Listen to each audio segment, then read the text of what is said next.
Super டேஸ்டியான தால் தடுக்கா எப்படி செய்யறதுன்னு சொல்லி பார்க்கலாம். இது என்னோடய ஸ்டைலில் பாசிப்பருப்பில் நான் செஞ்சுருக்கேன்.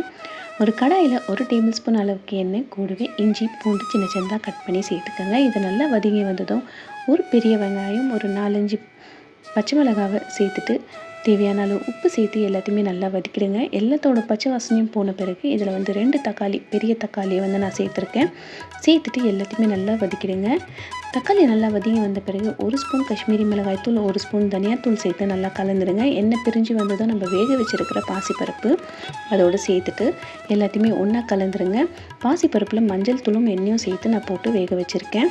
கடைசியாக தாளிப்பு சேர்க்கறதுக்கு ஒரு கடாயில் எண்ணெய் 2 டேபிள் ஸ்பூன், சீரகம், வெந்தயம், காஞ்ச மிளகாய், கருவேப்பிலை, கொத்தமல்லி இது எல்லாத்தையுமே சேர்த்துட்டு நம்ம தாளிப்பு சேர்த்துட்டு சுட சுட ரைஸோடு இந்த தாலும் 1 டேபிள் ஸ்பூன் அளவுக்கு நெய்யும் சேர்த்து சாப்பிட்டோம்னா சூப்பராக இருக்கும்.